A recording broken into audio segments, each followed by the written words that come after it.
দেখো সবাই তো পুজোতে গিফট পেয়েছে, ভালো জামা কাপড়, অনেক কিছু, কেউ কিছু ঘরের জন্যও কিছু কিনেছে, কিন্তু আমরা কি গিফট পেয়েছি জানো?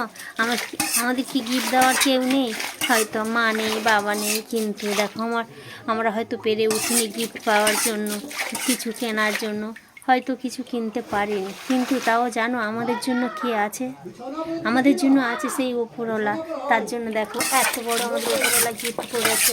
সেই রাত 3টে থেকে উঠে, 2টো থেকে উঠে আমরা এই কাজ করছি, আর কিছুই না। তাহলে কি বলো, এটা ওপরওয়ালার গিফট, এর থেকে আর কি বেশি পাওয়া যায়?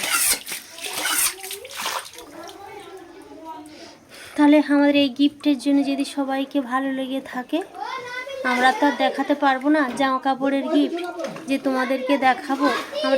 আমরা গিফট পেয়েছি পুজোর সময়। তোমাদের যদি ভালো লেগে থাকে কমেন্ট করো,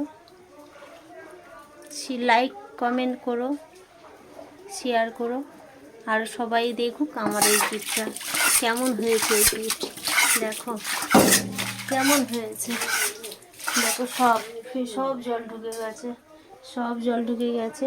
কারণ দেখো এই যে খাটে ওঠার জন্য দিয়ে দিয়েছি, তাহলে বলো এটা কি ভালো গিফট না?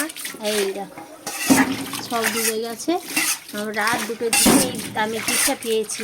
রাত 2টোয় কি আর ঘুম ভেঙে উঠে দেখলাম ওয়াও কি দারুণ গিফট।